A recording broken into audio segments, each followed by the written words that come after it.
दोस्तों, आपको गुलशन कुमार जी के भक्तिमय गाने तो याद ही होंगे, साथ ही आपको उनके छोटे भाई कृष्ण कुमार की मूवी से याद होगी। आप इन दोनों भाइयों को अच्छे से जानते हैं, लेकिन आज की हमारी इस वीडियो में हम आपको गुलशन कुमार जी के बाकी के भाइयों के बारे में बताएंगे और आपको बताएंगे कि सनम बेवफा मूवी से मशहूर हुए गुलशन कुमार के भाई कृष्ण कुमार अचानक कहां गायब हो गए। इसके बारे में तो आज की हमारी इस वीडियो में हम आपको बताएंगे कि साथ ही ये भी बताएंगे कि उनके दो और भाइयों के बारे में जिन्होंने गुलशन कुमार जी के जाने के बाद छोटी सी उम्र से ही उनका प्रोडक्शन संभाला और आज उनके एक भाई का निधन भी हो गया है। तो चलिए शुरू करते हैं आज की हमारी इस वीडियो को। लेकिन हर बार की तरह आपको याद दिला दे कि अगर आप हमारे चैनल पर नए हैं तो चैनल को सब्सक्राइब जरूर कर ले।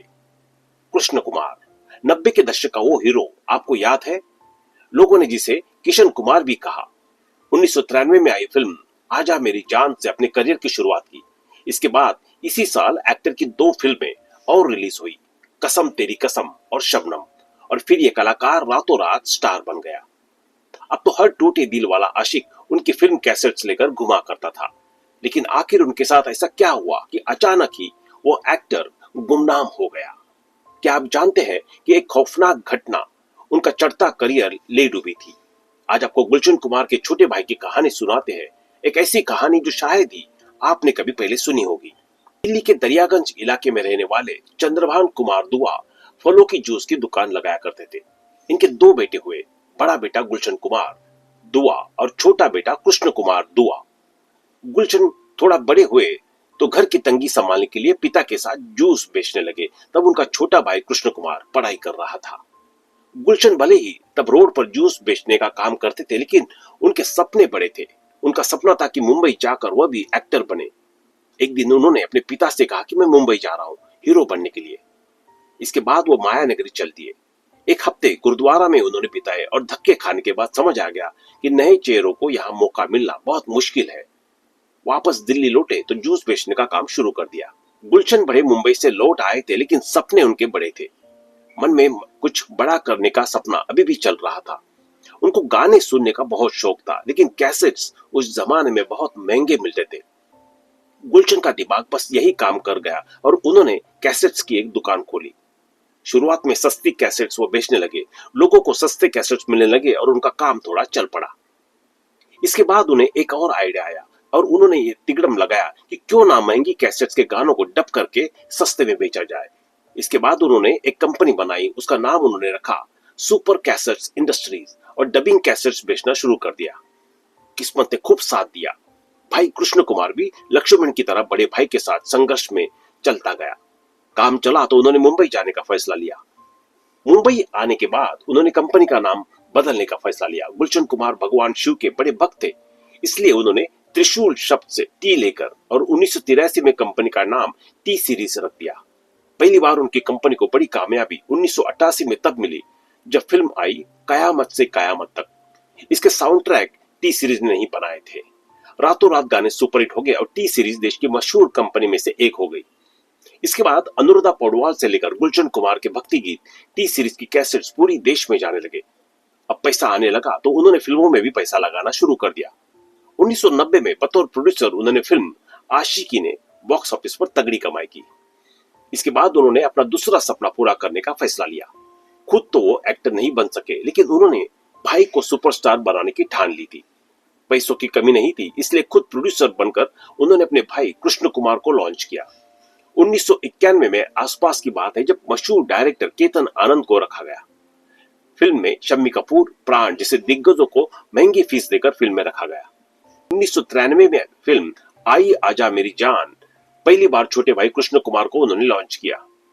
फिल्म पूरी तरह से पिट गई थी, लेकिन गुलशन ने पहले से ही इसका बैकअप प्लान तैयार कर रखा था।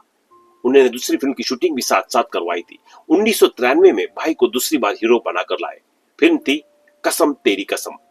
कृष्ण कुमार की एक्टिंग उस दौर के एक्टर से मैच नहीं कर पाई और यह फिल्म भी फ्लॉप हो गई। भाई को अब कैसे सुपरस्टार बनाया जाए, इस बार उन्होंने वह तिगड़म बिड़ाया जिसके लिए वो मशहूर थे। क्यों ना म्यूजिकल हिट फिल्म बनाई जाए जिससे भाई की एक्टिंग में जो कमी है वो छिप जाए और फिल्म भी चल पड़े। उन्होंने इंडस्ट्री के दिग्गज संगीतकारों को इकट्ठा किया और अनुराधा पौडवाल, सोनू निगम और उदित नारायण जैसे सिंगर से फिल्म के गाने गवाए। उन्होंने इस फिल्म को सिर्फ प्रोड्यूस ही नहीं किया बल्कि डायरेक्शन भी किया। कृष्ण कुमार के साथ शिल्पा शिरोडकर की जोड़ी बनाई गई एक से बढ़कर एक गीतों से सजी फिल्म 1995 में आई, जिसका नाम था बेवफा सनम। लेकिन फिल्म की रिलीज से पहले ही गानों की कैसेट्स बाजार में उतार दी गई। ऐसा लगा जैसे 90 के दौर के आशिक इसी कैसेट का इंतजार कर रहे थे। बाजार में गानों की कैसेट्स आते ही कोहराम मच गया था। फिल्म रिलीज होने से पहले गानों ने ऐसा समा बांधा कि लोग फिल्म देखने सिनेमाघर पहुंचने लगे। गुलशन कुमार का आइडिया चल निकला। फिल्म ब्लॉकबस्टर साबित हुई। फिल्म ने दो कलाकारों को रातों रात स्टार बना दिया। पहले थे गायक सोनू निगम और दूसरे कृष्ण कुमार। सफलता मिलने के बाद कृष्ण कुमार भी अब बड़े सपने देखने लगे थे, लेकिन अचानक एक दर्दनाक घटना घटी और कृष्ण कुमार का पूरा करियर एक झटके में डूब गया।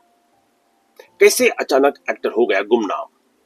बेवफा सनम के बाद कृष्ण कुमार के लिए गुलशन कुमार अपने अगले प्रोजेक्ट पर काम कर रहे थे कि अचानक एक दर्दनाक घटना घटी। 12 अगस्त 1997 के दिन गुलशन कुमार की हत्या हो गई। पूरा बॉलीवुड इस हत्याकांड से दहशत में आ गया। कृष्ण कुमार को खबर मिली कि तो वो सदमे में चले गए। 41 साल के पिता समान जैसे भाई अब नहीं रहा। जो भाई अपने छोटे भाई को बड़ा स्टार बनाने जा रहा था, वो दुनिया से जा चुका था। गुलशन कुमार के बच्चे छोटे थे और पूरी टी सीरीज कंपनी को कोई संभालने वाला नहीं था। कृष्ण कुमार को बहुत बड़ा फैसला लेना पड़ा। गुलशन की मौत के बाद उन्होंने बॉलीवुड स्टार बनने का सपना छोड़ दिया और भाई के बच्चों का लालन पालन की जिम्मेदारी उठा ली। एक्टिंग की दुनिया से उन्होंने फिर दूरी बना ली और परिवार की जिम्मेदारियों में लग गए।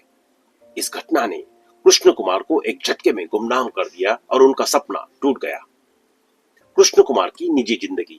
कृष्ण कुमार की निजी जिंदगी की बात करें तो उन्होंने आजा मेरी जान में रही अभिनेत्री तान्या सिंह से शादी कर ली थी। दोनों की एक बेटी है जिसका नाम टीशा है, जिसका निधन हो चुका है। गुलशन कुमार दास, जिन्हें गुलशन कुमार के नाम से जाना जाता है, भारत के इतिहास में अब तक से सबसे फेमस उद्यमियों और संगीत निर्माताओं में से एक है। वो सुपर कैसेट्स इंडस्ट्रीज लिमिटेड के संस्थापक है, जिसे अब टी सीरीज के नाम से जाना जाता है। साल 1983 में गुलशन कुमार ने इस म्यूजिक लेबल की स्थापना की, जो अब दुनिया के सबसे बड़े लेबल में से एक बन गया है। उनका बचपन, मेहनत, तरक्की और बेरहम मौत। जब गुलशन कुमार अपने पिता के साथ काम कर रहे थे, तब उन्हें एहसास हुआ कि कैसेट को कारोबार काफी मुनाफे वाला है। बचपन से ही गुलशन को संगीत में भी काफी दिलचस्पी थी, इसलिए उन्होंने कैसेट के कारोबार में किस्मत आजमाने का फैसला किया।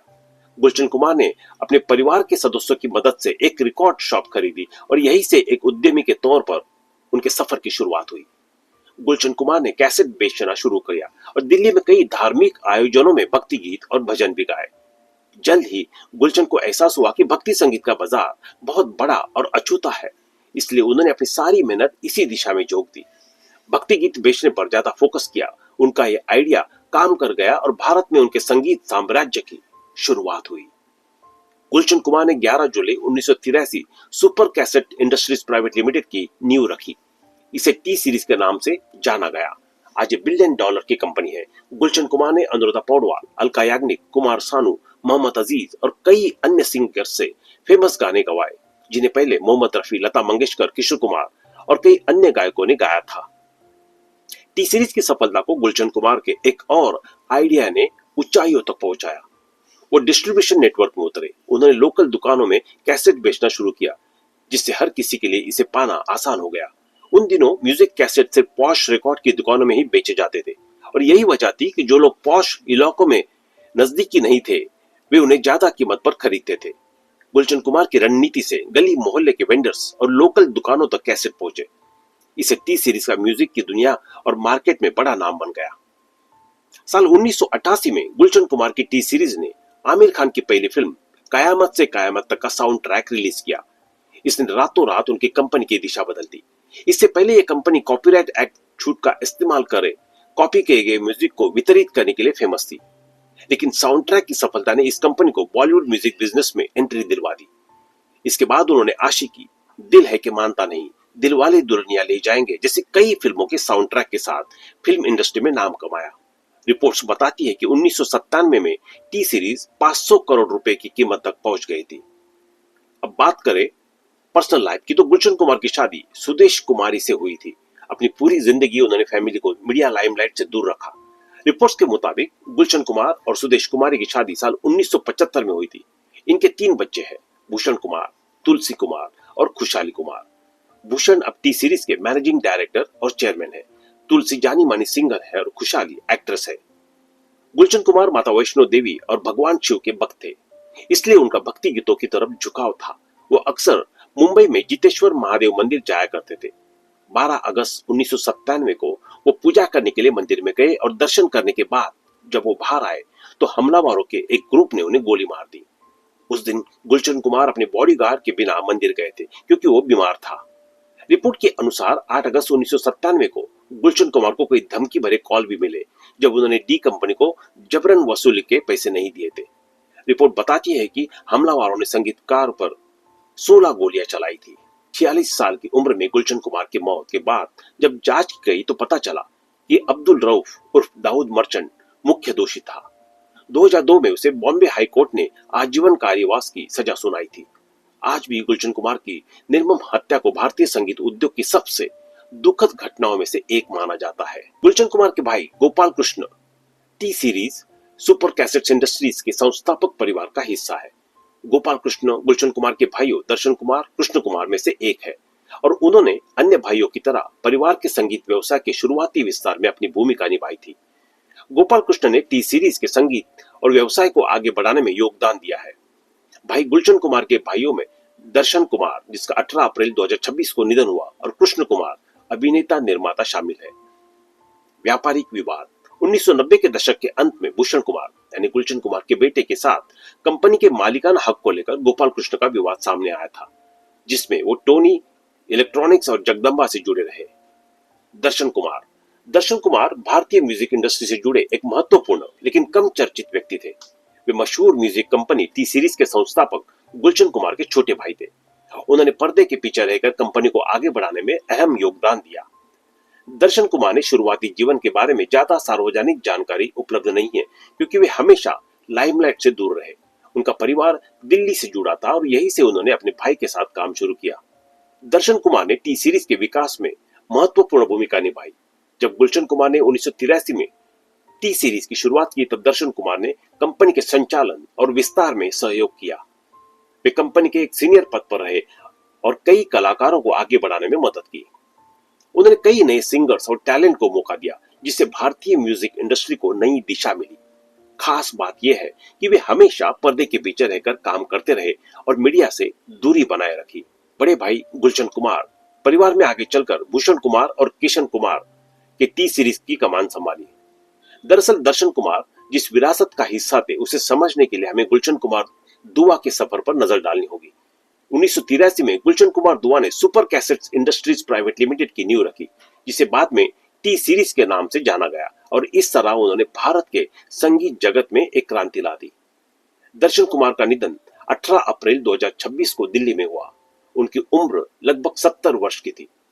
उनके निधन पर म्यूजिक इंडस्ट्री में शोक की लहर दौड़ गई और कई कलाकारों ने श्रद्धांजलि दी। बहुत सरल और मददगार स्वभाव के माने जाते थे। कई कलाकारों को वो अवसर देकर उनकी जिंदगी बदली। बिना शोहरत के चुपचाप इंडस्ट्री में बड़ा योगदान किया। दर्शन कुमार भले ही उतने प्रसिद्ध नहीं रहे जितने उनके भाई गुलशन कुमार, लेकिन टी सीरीज को सफलता दिलाने में उनका योगदान बेहद महत्वपूर्ण था। वे उन लोगों में से थे जो पीछे रहकर भी बड़ी विरासत बनाने में मदद करते हैं। तो दोस्तों, अभी के लिए बस इतना ही। मिलते हैं अगली वीडियो में, तब तक आप अपना ध्यान रखिए। Bye bye.